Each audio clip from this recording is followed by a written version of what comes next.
Stuart Law, it's been a fine 3 days for Middlesex, but there's still a job to finish off tomorrow. Yeah, today wasn't probably our best. We just had a quick brief chat upstairs about it. We had them by the throat this morning, and just some. They bowl well to their credit. We probably didn't bat as well as we possibly could. So, still in the game massively. 7 wickets to get tomorrow with plenty of runs still to score.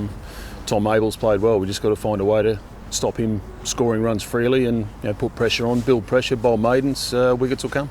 It's been a funny one, hasn't it? 'Cause each innings has had basically one story about Sam Robson in the first, a partnership in the second, a partnership in the third, and now Abel in this one. They've had one partnership. It's just key to make sure that there isn't that follow-up, because it has been mostly wickets tumbling throughout, but for those almost incidents of runs. Yeah, and that's what you get this time of year. It's difficult conditions. I mean, day one we batted under lights for a session and a bit, and we batted under lights yesterday as well. So when those conditions are around, they batted with lights on today. It probably wasn't as dark and gloomy as when we batted, and that does make a difference. Not making excuses, just telling the truth. It has been an innings. Each innings has had one player who stood out. Robbo did.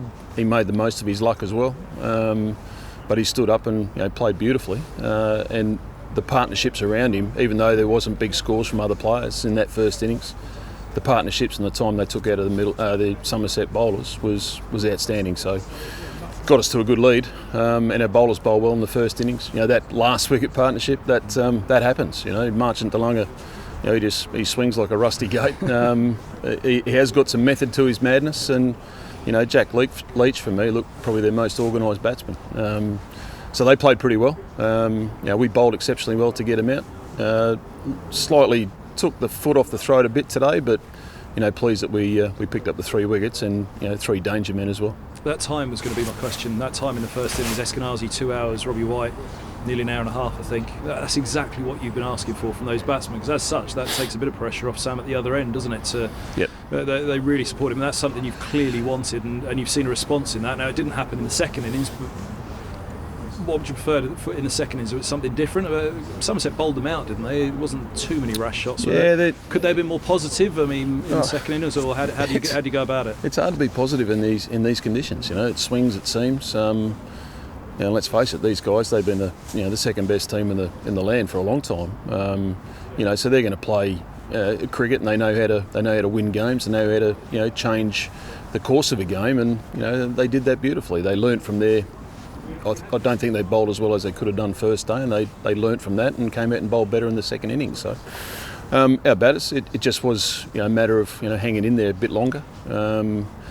Put some more miles in their legs, time on their feet. If we had got through to tea time today, it would have set up a last session. Unfortunately weather curbed that, but it would have set up a better last session for us to go out there fresher with a lead of 340, 350 on the board. Without doubt the win is obviously crucial, but the performance over the 3 days, as you say, that's something to take out of it, because this was always going to be a marker as to where Middlesex are, and actually the close of day 3 you'll be pretty happy where Middlesex are. Mate, extremely happy. I know there's a lot of people out there expect perfection. We're not going to get that at this time of year, and I keep telling our players that if you expect perfection in the game of cricket, you're going to wake up disappointed 99% of the time. It's the most imperfect game you can play. But the changes that we've made, the changes of attitude, the changes of the way we go about playing our cricket, the buy-in that we've had from the players, and we've seen the rewards of that. We just got to come in here tomorrow, believe our process is right, and if we can do that, we've definitely got the skill. I keep saying that we've got the skill to play good cricket. Just a matter of getting the attitude right, and mental approach spot on, and we can go out there and win the game. Thanks for the time. No problem. Thank you.